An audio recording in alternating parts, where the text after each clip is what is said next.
도장 하나 찍는데 걸린 시간은 3초. 그 3초가 제 30년 인생을 송두리째 앗아갔습니다. 아들을 믿었습니다. 며느리도 착하다고 생각했어요. 하지만 집 명의가 넘어간 순간 모든 게 달라졌습니다. 지금 저는 월세 30만 원짜리 고시원에 살고 있습니다. 제 이야기를 끝까지 들어주세요. 여러분만큼은 이런 일을 당하지 않기를 간절히 바랍니다. 비밀 사연 드라마 오늘도 시작합니다. 구독과 좋아요도 한번 눌러주세요. 그때까지는 정말 몰랐습니다. 그날 밤이 제가 이 집에서 보내는 마지막 밤이 될 줄은요. 30년을 모아 장만한 이 작은 아파트, 22평짜리 이 공간이 제 인생의 전부였습니다. 낡은 싱크대, 삐걱거리는 베란다, 문, 여름이면 물이 새던 화장실 천장까지도 전부 제 손으로 고치고 다듬으며 살아왔습니다. 아들은 초등학교 입학식도 이 집에서 했고 대학 합격증을 들고 기뻐 날뛰던 것도 이 거실이었습니다. 며느리를 처음 데려온 날도 이 집이었죠. 그때 며느리는 수줍게 웃으며 어머님, 집이 정말 아늑하네요 라고 말했습니다. 그 말이 진심이었는지 지금도 모르겠습니다. 그날 아들이 찾아왔을 때 저는 기뻤습니다. 요즘 아들이 바빠서 자주 못 보는데 이렇게 일부러 시간 내서 왔다는 게 고마웠죠. 아들은 식탁에 앉더니 천천히 말을 꺼냈습니다. 엄마, 요즘 종합부동산세 때문에 세금이 너무 많이 나와요. 엄마 집하고 우리 집 합치면 세금이 2배로 나오거든요. 저는 그냥 고개를 끄덕였습니다. 세금이 뭔지, 종합부동산세가 뭔지 정확히는 몰라도 아들이 힘들다니 마음이 아팠으니까요. 아들은 이어서 말했습니다. 그래서 말인데 엄마 집을 잠깐만 제 명의로 옮기면 세금을 많이 아낄 수 있대요. 어차피 엄마 집인 건 똑같고 그냥 서류상으로만 제 이름으로 해놓는 거예요. 잠깐만이라는 말, 서류상으로만이라는 말, 그 말들이 제 귓속에서 맴돌았습니다. 하지만 의심하지 않았습니다. 이게 제 아들인데 제가 10달 뱃속에 품고 있다가 세상에 내보낸 제 자식인데 어떻게 의심을 하겠습니까? 부모라는 건 그런 겁니다. 의심보다 믿음이 먼저 나오는 게 부모의 마음이에요. 그래, 세금이 그렇게 많이 나온다면 어쩔 수 없지. 엄마야 뭐 상관없어. 내가 편한 대로 해. 저는 그렇게 대답했습니다. 아들은 환하게 웃으며 엄마 고맙습니다. 걱정 마세요. 엄마한테 절대 손에 안 가게 할게요 라고 말했습니다. 그 웃음이 진짜였는지 지금 생각해보면 알 수가 없습니다. 다음 날 아들은 서류 뭉치를 들고 왔습니다. 뭔가 복잡해 보이는 종이들이었지만 저는 자세히 읽어보지 않았습니다. 아들이 설명하는 대로 여기 도장 찍으시면 돼요 라는 말만 듣고 그대로 했습니다. 도장을 찍는 순간 이상하게도 손이 조금 떨렸습니다. 왜 그랬을까요? 몸이 먼저 알았던 걸까요? 서류를 다 작성하고 나서 아들은 며느리에게 전화를 했습니다. 응, 다 끝났어. 이제 진명에 넘어온다. 그 말을 들으면서도 저는 아무 생각이 없었습니다. 잠깐만이라고 했으니까요. 서류상으로만이라고 했으니까요. 그날 밤 이상하게도 잠이 오지 않았습니다. 천장을 바라보며 누워있는데 가슴이 답답했습니다. 아무 이유도 없이 불안했어요. 창밖을 보니 보름달이 환하게 떠 있었습니다. 예전 같으면 달이 예쁘다고 생각했을 텐데 그날은 왠지 그 달빛이 서늘하게 느껴졌습니다. 괜찮아, 괜찮을 거야. 스스로에게 계속 말했습니다. 하지만 불안은 가시지 않았습니다. 제 평생을 바쳐 마련한 이 집, 한 평 한 평이 제 땀과 눈물로 이뤄진 이 공간을 남의 명의로 넘긴다는 게 뭔가 찜찜했습니다. 하지만 그게 아들이니까 믿어야 한다고 스스로를 다독였습니다. 새벽 3시쯤 됐을까요? 결국 잠을 포기하고 일어나 거실로 나왔습니다. 어둠 속에서 이 집을 둘러봤습니다.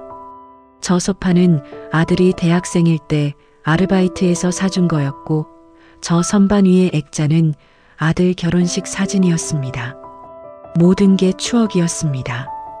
그런데 이제 이 모든 게 법적으로는 제 것이 아니라는 생각이 들자 갑자기 모든 게 낯설게 느껴졌습니다.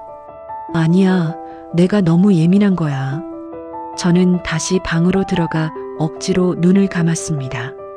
하지만 그날 밤의 불안감, 그 이상한 예감은 정확했습니다. 그건 정말로 이 집에서 편안하게 보낸 마지막 밤이었으니까요. 명예 이전이 끝나고 한 달쯤 지났을까요? 처음에는 아무것도 달라지지 않았습니다. 아들은 여전히 일주일에 한두 번씩 들렀고, 며느리도 가끔 반찬을 가져다 주었습니다. 봐, 내가 괜히 걱정했지. 아무것도 안 변했잖아. 저는 스스로를 안심시켰습니다. 하지만 변화는 천천히 그리고 확실하게 시작되었습니다. 먼저 아들의 방문 횟수가 줄었습니다. 일주일에 2번이던 게 일주일에 1번이 되고, 그게 또 2주일에 1번이 되었습니다. 요즘 회사 일이 바빠서라는 말만 반복했습니다. 어느 주말이었습니다. 아들이 오랜만에 집에 왔는데 표정이 이상했습니다. 예전처럼 편하게 신발을 벗고 들어오지 않고 현관에 서서 머뭇거렸어요. 엄마, 저 잠깐만 들렀다가요. 바빠서. 서둘러 가는 아들의 뒷모습을 보며 저는 알 수 없는 서운함을 느꼈습니다. 며느리는 더 이상해졌습니다. 전에는 집에 와서 이것저것 이야기도 하고 웃기도 했는데 이제는 말수가 확 줄었습니다. 제가 말을 걸어도 네, 아니요로만 대답했어요. 눈도 잘 마주치지 않았습니다. 뭔가 제 눈치를 보는 것 같았습니다. 며느리야, 요즘 무슨 일 있니? 표정이 안 좋아 보이네. 제가 물었을 때 며느리는 잠깐 당황한 표정을 지었습니다. 아, 아니에요, 어머님. 그냥 요즘 일이 좀 많아서요. 하지만 그 말이 진심이 아니라는 걸 저는 느낄 수 있었습니다. 그러던 어느 날 제가 발코니에 나가려다가 아들과 며느리의 대화를 우연히 듣게 되었습니다. 방문이 살짝 열려 있었는데 두 사람이 작은 목소리로 이야기하고 있었어요. 여보, 어머니 계속 여기 계시면 우리 불편하잖아. 며느리의 목소리였습니다. 그래도 우리 엄마인데. 아들이 망설이며 말했습니다. 명의는 이미 우리 거잖아. 어차피 우리 집인데 왜 눈치를 봐야 해? 며느리의 목소리에는 짜증이 섞여 있었습니다. 그 순간 제 심장이 철렁 내려앉았습니다. 저는 조용히 제 방으로 돌아왔습니다. 손이 떨렸습니다. 아니야, 내가 잘못 들은 거야. 하지만 그 대화는 제 머릿속에서 계속 맴돌았습니다. 며느리의 차가운 말투, 아들의 우물쭈물하는 반응, 모든 게 명확했습니다. 그날부터 집안 분위기는 눈에 띄게 달라졌습니다. 아들이 집에 올 때마다 며느리가 따라왔고 두 사람은 제 앞에서 뭔가를 속삭였습니다. 제가 거실에 나가면 대화를 멈췄고 제가 방으로 들어가면 다시 이야기를 시작했습니다. 아들아, 엄마한테 무슨 할 말 있으면 해. 왜 자꾸 숨기니? 제가 물었을 때 아들은 고개를 저었습니다. 아니에요, 엄마 아무것도 아니에요. 하지만 그 눈빛은 거짓말을 하고 있었습니다. 며느리는 이제 제 방문도 거의 두드리지 않았습니다. 예전에는 어머님 식사하세요라고 불러주었는데 이제는 그냥 밥상을 차려놓고 문자 메시지만 보냈습니다. 어머님 밥 차려놨어요. 단 6글자. 그 메시지를 받을 때마다 가슴이 시렸습니다. 저는 점점 더 눈치를 보게 되었습니다. 화장실 가는 것도, 거실에 나가는 것도, 부엌에서 물 한 잔 마시는 것도 조심스러웠습니다. 제 집인데, 아니 제 집이었는데 이제는 마치 남의 집에 얹혀 사는 것 같았습니다. 괜히 명의를 옮긴 건 아닐까? 처음으로 그런 생각이 들었습니다. 하지만 이미 늦었습니다. 서류에 도장을 찍은 순간 모든 게 돌이킬 수 없게 되어버렸으니까요. 그날 밤 저는 또다시 잠을 이루지 못했습니다. 불안감은 현실이 되어가고 있었습니다. 그날은 평범한 화요일 오후였습니다. 저는 거실 소파에 앉아 텔레비전을 보고 있었어요. 며느리가 퇴근해서 집에 들어왔습니다.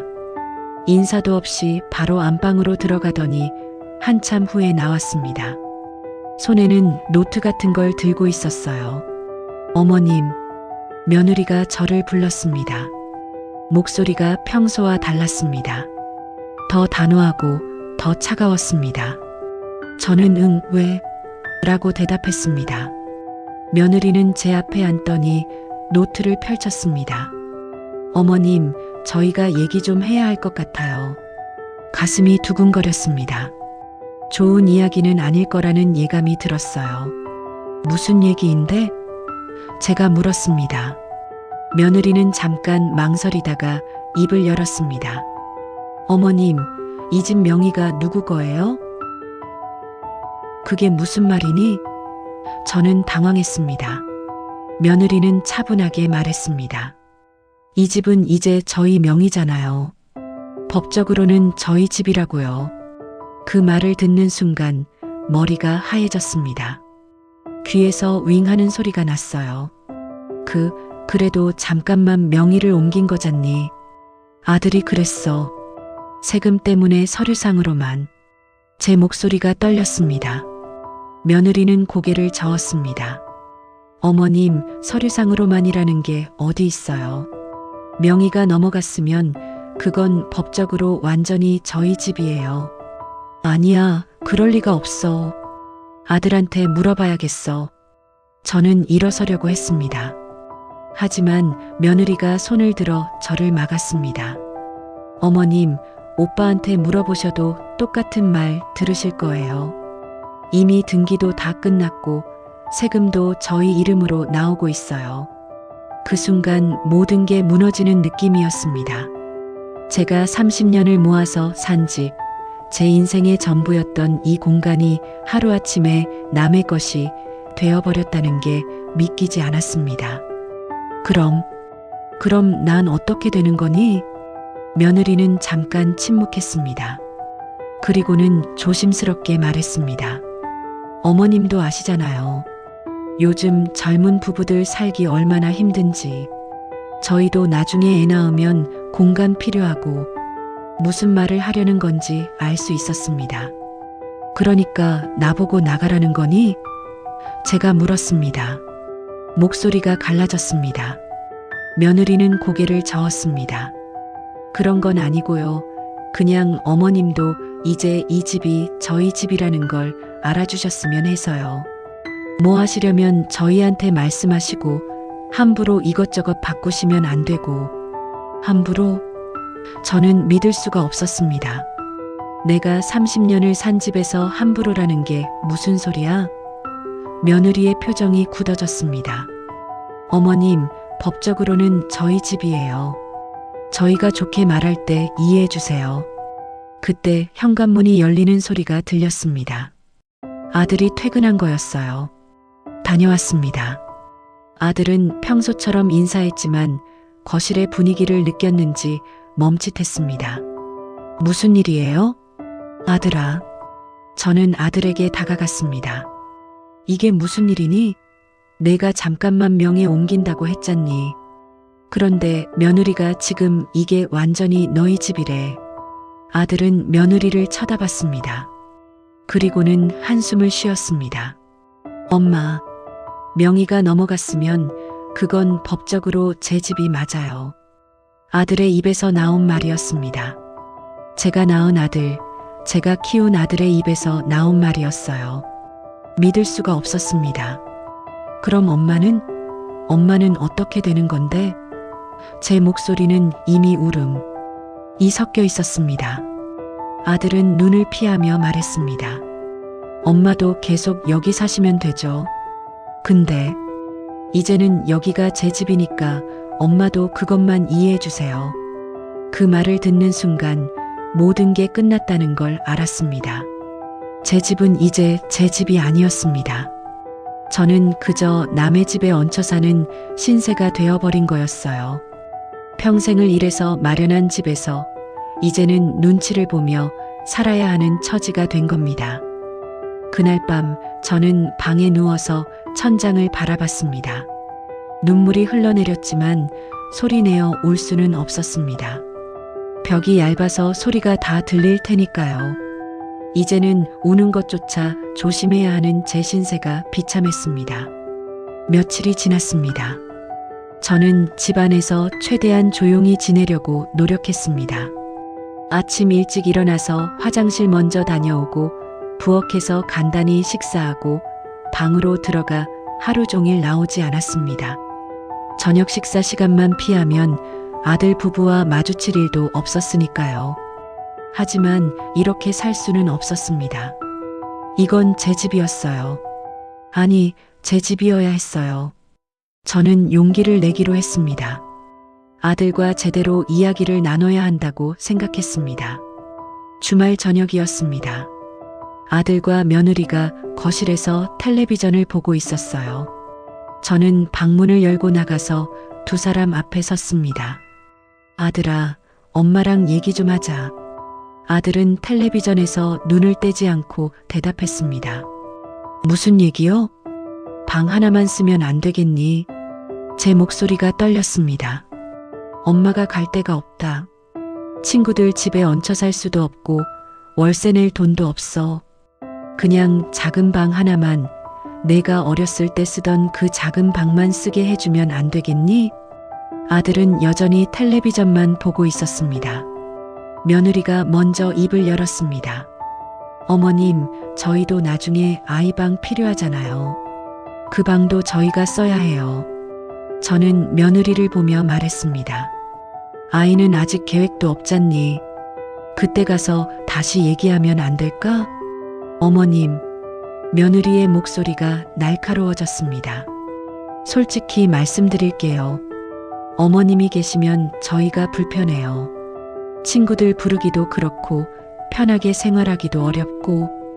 그 말을 듣는 순간 가슴에 비수가 꽂히는 것 같았습니다. 아들아, 저는 아들에게 매달렸습니다.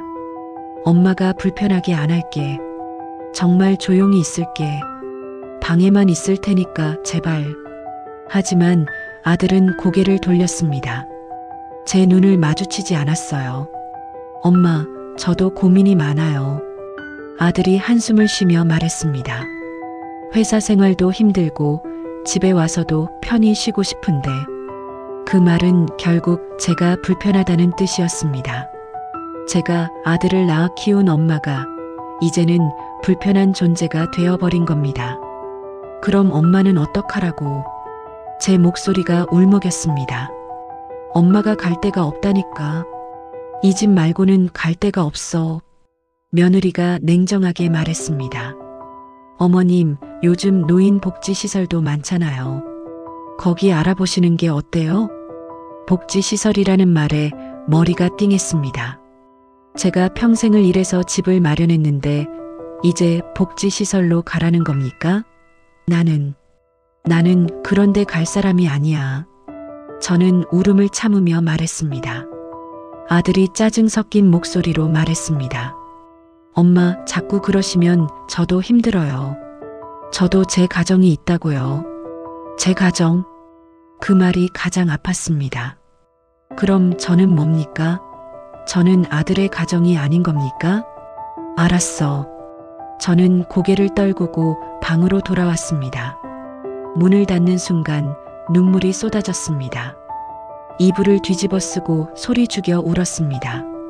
30년을 모아 마련한 집에서 이제는 방 하나조차 제대로 쓸 수 없게 되었습니다.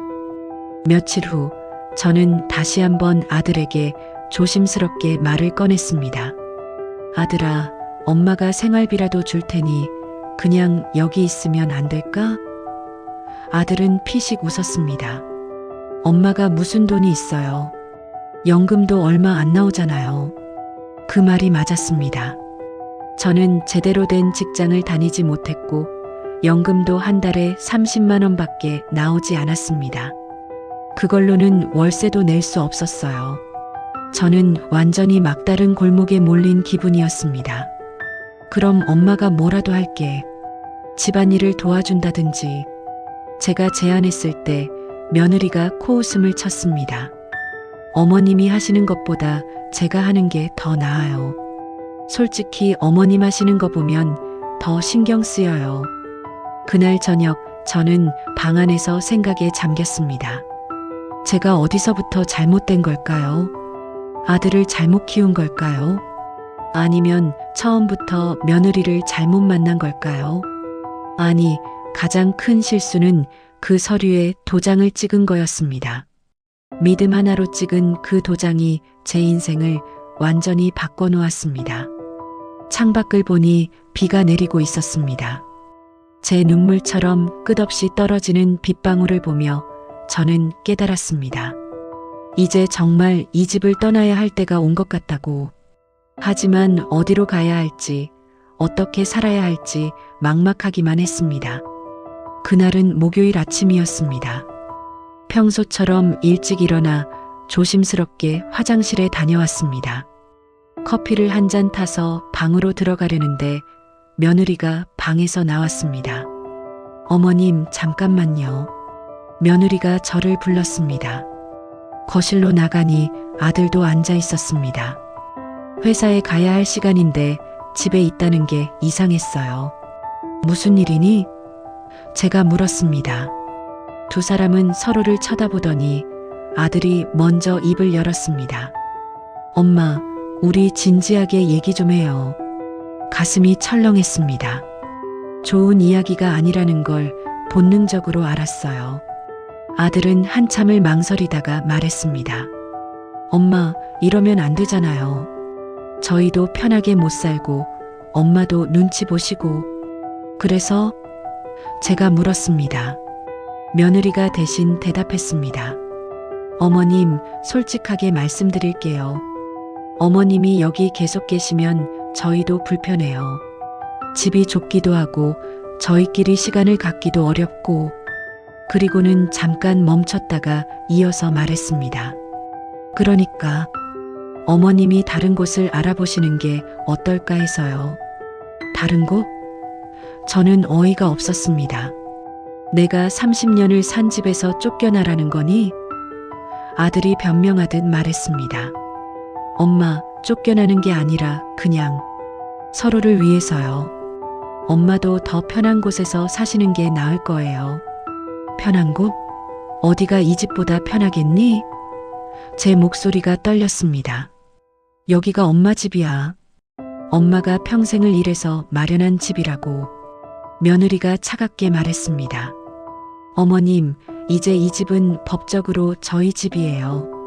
계속 그런 식으로 말씀하시면 곤란해요. 아들아. 저는 아들에게 애원했습니다. 엄마가 뭘 잘못했니? 엄마가 불편하게 한 게 뭐가 있어? 말만 해, 고칠게. 제발. 하지만 아들은 고개를 저었습니다. 엄마, 그게 문제가 아니에요. 저도 이제 결혼했고 제 가정이 우선이에요. 그럼 엄마는? 엄마는 가족도 아니야? 제가 소리쳤습니다. 며느리가 한숨을 쉬었습니다. 어머님, 너무 감정적으로 나오시면 대화가 안 돼요. 저희가 지금 어머님을 위해서 하는 말이에요. 나를 위해서? 저는 비웃었습니다. 나를 쫓아내는 게 나를 위해서라고? 아들이 일어서며 말했습니다. 엄마, 오늘 안에 결정해 주세요. 계속 이렇게는 못 살겠어요. 그날 하루 종일 방에 갇혀 있었습니다. 아무것도 먹지 못했어요. 생각이 복잡했습니다. 정말 나가야 하나? 갈 곳도 없는데? 친구들한테 신세를 질 수도 없고 형제들도 다들 자기 사정이 어려운데. 저녁 무렵 며느리가 방문을 두드렸습니다. 어머님, 결정하셨어요? 저는 대답하지 않았습니다. 며느리가 문을 열고 들어왔습니다. 어머님, 대답 안 하시면 저희가 알아서 결정할 거예요. 알았어. 저는 지친 목소리로 말했습니다. 짐 쌀게. 며느리는 잘 생각하셨어요 라고 말하고 나갔습니다. 그 말투에는 미안함도 죄책감도 없었습니다. 그저 성가신 일을 하나 처리했다는 듯한 태도였어요. 저는 벽장을 열었습니다. 그 안에는 제 옷가지들과 몇 가지 물건들이 있었어요. 많지 않았습니다. 평생을 살았지만 제게 남은 건 이것밖에 없었어요. 낡은 옷 몇 벌, 사진 앨범 몇 권, 아들 어렸을 때 상장들. 상장을 보니 눈물이 났습니다. 초등학교 때 받은 개근상, 중학교 때 받은 모범상. 그때 아들은 얼마나 자랑스러웠는지 모릅니다. 그 아이가 이렇게 자랄 줄은 몰랐어요. 제가 잘못 키운 걸까요? 짐을 싸는 동안 평생이 스쳐 지나갔습니다. 이 집에서의 30년 아들을 키우던 시간들, 남편과 함께했던 추억들. 남편이 살아있었다면 이런 일이 없었을 텐데, 남편이 죽고 혼자 아들을 키우느라 얼마나 힘들었는지. 다음 날 아침 저는 작은 가방 하나를 들고 방에서 나왔습니다. 거실에는 아들과 며느리가 앉아 있었어요. 나간다. 제가 말했습니다. 아들은 엄마라고 말했지만 더 이상 할 말은 없는 것 같았습니다. 현관문을 나서는 순간 뒤를 돌아봤습니다. 30년을 산 집, 제 모든 것이었던 공간. 이제 다시는 돌아오지 못할 곳이 되어버렸습니다. 문을 닫았습니다. 딸깍 하는 소리가 제 인생의 한 장이 닫히는 소리처럼 들렸습니다. 집을 나서서 엘리베이터를 기다리는데 눈물이 났습니다. 하지만 울 수 없었어요. 이웃 사람들이 볼까봐, 저기 아들한테 쫓겨난 사람이라고 손가락질 받을까봐. 저는 눈물을 닦고 엘리베이터에 탔습니다. 로비를 지나갈 때 경비 아저씨가 저를 봤습니다. 어디 가세요? 친절하게 물었지만 저는 대답할 수 없었어요. 잠깐 볼 일이 있어서 라고만 했습니다. 경비 아저씨는 제 손에 든 가방을 보더니 더 이상 묻지 않았습니다. 아마 눈치챘을 거예요. 아파트 단지를 벗어나 버스 정류장까지 걸어갔습니다. 어디로 가야 할지 몰랐어요. 그냥 일단 멀리 가고 싶었습니다. 이 동네에서, 이 아파트에서 멀리. 버스를 탔습니다. 어디로 가는 버스인지도 확인하지 않았어요. 버스 안에서 창밖을 보며 생각했습니다. 아들은 지금 뭘 하고 있을까? 혹시 후회하고 있을까? 아니면 이제 편하다고 생각하고 있을까? 그러다가 정신을 차렸습니다. 왜 나는 아직도 아들 걱정을 하고 있는 거지? 집에서 쫓겨나면서도 아들 걱정부터 했습니다. 이웃들한테 뭐라고 말할까? 우리 엄마가 다른 데로 이사 갔어요 라고 할까? 아니면 엄마가 혼자 사는 게 편하대서라고 변명할까? 그런 생각을 하는 제가 한심했습니다. 부모라는 건 그런 걸까요? 자식한테 상처를 받아도, 버림을 받아도 끝까지 자식 걱정을 하는 게 부모인 걸까요? 저는 바보 같았습니다. 이렇게까지 당하면서도 아들이 걱정되는 제가 한심하고 바보 같았어요. 버스가 종점에 도착했습니다. 내려서 보니 모르는 동네였어요. 어디인지도 몰랐습니다. 그냥 걸었습니다. 발이 가는 대로, 마음이 가는 대로. 공원이 보여서 들어갔습니다. 벤치에 앉아 하늘을 봤습니다. 이제 어떻게 하지? 혼잣말이 나왔습니다. 갈 곳이 없었어요. 친구 집에 갈까도 생각했지만 며칠은 몰라도 계속 신세를 질 수는 없었습니다. 형제들한테 연락할까도 생각했지만 다들 자기 사정이 어려운데 폐를 끼칠 수는 없었어요. 노숙자 쉼터라도 가야 하나. 그런 생각까지 들었습니다. 내가 평생 일하고 집까지 마련했는데 이제 노숙자 신세가 되는 건가? 믿을 수가 없었어요. 이게 현실인지 꿈인지. 핸드폰이 울렸습니다. 아들에게서 온 문자였어요. 엄마, 어디 가셨어요? 연락 주세요. 그 문자를 보며 눈물이 났습니다. 지금 와서 연락하면 뭘 하겠어요? 이미 집에서 쫓아냈잖아요. 하지만 부모의 마음은 그게 아니었습니다. 혹시 아들이 후회하고 있는 건 아닐까? 혹시 다시 돌아오라고 할까? 그런 기대를 하는 제가 더 한심했습니다. 저는 문자에 답장하지 않았습니다. 저녁이 되었습니다. 배가 고팠지만 먹고 싶지 않았어요. 편의점에 들어가 삼각김밥 하나를 샀습니다. 그게 제 저녁이었어요. 30년을 일해서 집을 마련했는데 이제 편의점 삼각김밥으로 저녁을 때우는 신세가 되었습니다. 공원 벤치에 앉아 삼각김밥을 먹는데 눈물이 났습니다. 한 입 먹고 울고 한 입 먹고 울고. 지나가는 사람들이 저를 쳐다봤지만 신경 쓰지 않았어요. 이미 잃을 게 없었으니까요. 자존심도 체면도 다 버렸습니다. 밤이 깊어갔습니다. 어디서 자야 할지 막막했어요. 찜질방이라도 가야 하나. 지갑을 열어보니 현금이 얼마 없었습니다. 카드도 있지만 함부로 쓸 수 없었어요. 앞으로 어떻게 살아야 할지 모르는데 돈을 아껴야 했습니다. 결국 찜질방을 찾아갔습니다. 입장료를 내고 들어갔어요. 낯선 공간이었습니다. 사람들이 편하게 누워서 자고 있었지만 저는 편할 수가 없었습니다. 천장을 보며 생각했습니다. 이게 내 인생인가? 이렇게 끝나는 건가? 핸드폰을 보니 아들에게서 또 문자가 와 있었습니다. 엄마, 걱정돼요. 어디 계신지 말씀해 주세요. 걱정된다고요? 집에서 쫓아내놓고 이제 와서 걱정된다고요? 저는 핸드폰을 던지고 싶었습니다. 하지만 던지지 못했어요. 이게 아들과 연결된 유일한 통로니까요. 혹시 모르잖아요. 아들이 정신을 차리고 다시 돌아오라고 할지. 그런 희망을 버릴 수가 없었습니다. 부모라는 게 그런 겁니다.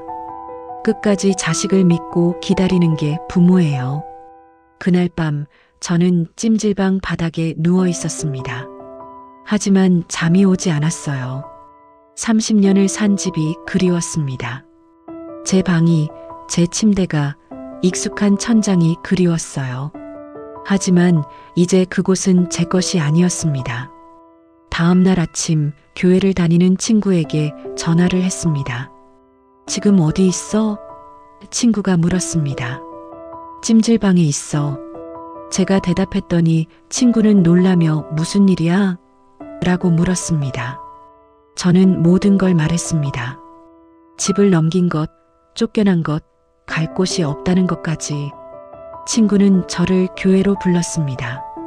거기서 만난 친구는 제 손을 꼭 잡으며 울었어요. 어떻게 이런 일이? 친구는 교회 목사님께 저를 소개했고 목사님은 법률 상담을 받아보라고 권했습니다. 다음 주 월요일 무료 법률 상담소를 찾아갔습니다. 변호사님 앞에 앉아 제 이야기를 했어요. 명예 이전한 것, 아들의 말, 집에서 쫓겨난 것까지. 변호사님은 심각한 표정으로 고개를 끄덕이며 들었습니다. 어머님, 서류를 보여주실 수 있으세요? 변호사님이 물었습니다. 하지만 저는 서류를 가지고 나오지 못했어요. 집에 두고 나왔거든요. 기억나시는 대로 말씀해 주세요. 어떤 조건으로 명예 이전을 하셨나요? 아들이 세금 때문에 잠깐만 명의를 옮긴다고 했어요. 서류상으로만이라고 제가 말했습니다. 변호사님은 한숨을 쉬었습니다. 그렇군요. 안타깝지만 구두 약속은 법적 효력이 없습니다. 서면으로 된 계약서가 있으신가요? 없어요. 아들을 믿었으니까. 제가 말하자 변호사님은 고개를 저었습니다. 어머님, 이미 등기가 넘어갔다면 법적으로는 아드님 소유예요. 다시 찾기가 매우 어렵습니다. 그럼 그럼 방법이 없다는 거예요? 제 목소리가 떨렸습니다. 변호사님은 조심스럽게 말했습니다. 몇 가지 방법을 시도해 볼 수는 있습니다. 사기나 강요가 있었다는 걸 입증하거나 부양 의무 위반으로 소송을 제기하거나. 하지만 승소 가능성이 높지 않습니다. 왜요? 제 집인데. 제가 평생 일해서 마련한 집인데. 저는 이해할 수 없었습니다. 변호사님이 설명했습니다. 법은 서류를 봅니다. 감정이나 도덕이 아니라 법적 문서를 기준으로 판단해요. 어머님이 자발적으로 도장을 찍으셨다면 그건 유효한 증여로 인정됩니다. 자발적으로. 저는 비웃었습니다. 믿음으로 찍은 건데 그게 자발적이에요? 변호사님은 안타까운 표정을 지었습니다. 법적으로는 그렇습니다. 누가 강제로 도장을 찍게 한 게 아니라면 그건 어머님의 의사로 간주됩니다. 그 순간 모든 게 무너지는 느낌이었습니다. 법이 저를 보호해 줄 거라고 생각했는데 법은 오히려 제 아들 편이었습니다. 서류 하나, 도장 하나로 제 평생이 사라져 버렸습니다. 그럼 저는 어떡하라는 거예요? 제가 물었습니다. 변호사님은 일단 아드님과 대화를 시도해 보세요. 합의가 되면 가장 좋습니다. 안 되면 거주권 소송이라도 제기해 볼 수 있습니다라고 말했습니다. 거주권 소송? 제 집에서 살 권리를 위해 제 아들을 상대로 소송을 해야 한다니. 이게 현실인가 싶었어요. 변호사님은 이어서 말했습니다. 하지만 솔직히 말씀드리면 시간과 비용이 많이 듭니다. 그리고 이기더라도 아드님과의 관계는 더 나빠질 수 있어요. 저는 법률 상담소를 나왔습니다. 머리가 복잡했어요. 소송을 하자니 돈도 없고 안 하자니 집을 포기해야 하고 어떻게 해야 할지 막막했습니다. 공원 벤치에 앉아 생각했습니다. 법이 제 편이 아니라는 게 이렇게 무섭구나. 저는 평생 법대로 살았어요. 세금 내고 규칙 지키고 남한테 피해 주지 않으려고 노력했습니다. 그런데 막상 제가 도움이 필요할 때 법은 저를 보호해 주지 않았어요. 핸드폰을 보니 아들에게서 또 전화가 와 있었습니다. 이번에는 받았어요. 엄마, 어디 계세요? 아들의 목소리였습니다. 너 걱정할 필요 없어. 엄마는 알아서 살 거야. 제가 차갑게 말했습니다. 엄마, 그게 아니라. 아들이 말했지만 저는 끊어버렸습니다. 더 이상 아들의 말을 듣고 싶지 않았어요. 어차피 변명이나 합리화일 테니까요. 법적으로는 자기 집이 맞다는 말만 반복할 테니까요. 그날 오후 저는 구청을 찾아갔습니다. 혹시 도움을 받을 수 있는 제도가 있나 해서요. 담당 공무원은 친절하게 설명해 주었습니다. 어르신, 기초생활수급자 신청을 해보시는 게 어떨까요? 재산이 없으시다면 가능할 수도 있어요. 재산이 없다고요? 저는 웃었습니다. 제 이름으로는 아무것도 없죠. 집도 아들 명의로 넘어갔으니까. 공무원은 그렇다면 신청이 가능할 수도 있습니다라고 말했지만 뭔가 서글펐어요. 평생 일해서 집을 마련했는데 이제는 재산이 없다고 인정받아야 살 수 있다니. 저녁에 찜질방으로 돌아갔습니다. 이제 여기가 제 집인가 싶었어요. 욕실에서 씻으면서 거울을 봤습니다. 거울 속에 제 모습이 낯설었습니다. 언제 이렇게 늙었을까? 주름진 얼굴, 힘없는 눈빛. 이게 정말 나인가 싶었어요. 그날 밤 누워서 생각했습니다. 평생 법을 지키며 살았는데 법은 저를 지켜주지 않았다. 평생 자식을 믿고 키웠는데 자식은 저를 믿어주지 않았다. 도대체 뭘 믿고 살아야 하는 걸까? 무엇을 위해 살아온 걸까? 하지만 포기할 수는 없었습니다. 아직 할 수 있는 게 있었어요. 다른 부모님들한테 제 이야기를 전하는 것. 저처럼 당하는 사람이 없도록 경고하는 것.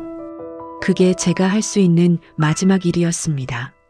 지금 이 순간 저는 작은 고시원 방에 앉아 있습니다. 3평도 안 되는 이 공간이 제 새로운 집입니다. 창문도 제대로 없고 벽은 얇아서 옆방 소리가 다 들립니다. 하지만 여기라도 있어서 다행입니다.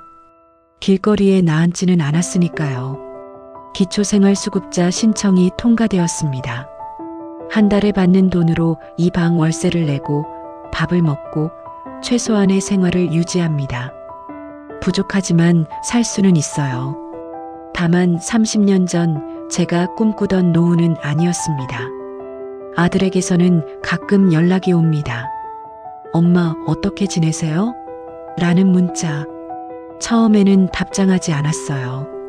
하지만 요즘은 짧게 답합니다. 잘 지내. 그게 전부입니다. 더 이상 할 말이 없어요.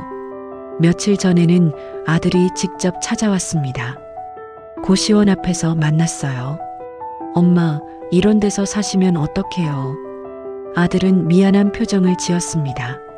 하지만 저는 그 표정을 믿을 수 없었어요.